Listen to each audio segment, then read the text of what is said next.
আমার যে অ্যানালাইসিস হচ্ছে মনের মধ্যে, সেগুলো সব আমার বলতে ইচ্ছা করছে না।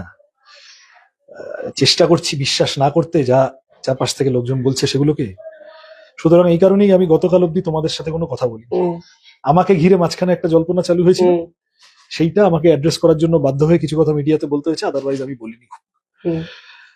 এখন কথা হলো যে আমি আবার বলছি, এখন কেউ যদি একটা রাস্তা প্রশস্ত করতে চায়, তো কেউ যদি ঠিক করে যায় যে আমি ওইখানে যাব, তাহলে সেই যাত্রা পথটায় যাতে কোনো কাটা না থাকে, কোনো পাথর না থাকে, কোনো কিছু না থাকে, তাহলে সে সেইগুলো বলতে বলতে সেগুলো ব্যবস্থা করতে করতে যায়। আমি জানি না যে কথাগুলো বলছে সবটা ওর মনের কথা কিনা, তাও জানি না। আইপ্যাক স্ক্রিপ্ট হাতে ধরিয়ে দিয়েছে যে এগুলো গিয়ে বাইরে গিয়ে বলো, সেটাও কিনা জানি না। যাই হোক, এখন আমার কাছে আপাতত আর হয়ে গেছে, চেষ্টা করেছি, পারিনি। আমি কেন, আমরা সবাই চেষ্টা করেছি, পারিনি, চলে গেছে। কমরেড প্রতিকুর রহমান আমার কাছে এখন ক্লোজ চ্যাপ্টার। সামনে বিধানসভা নির্বাচন, বড় রাজনৈতিক লড়াই।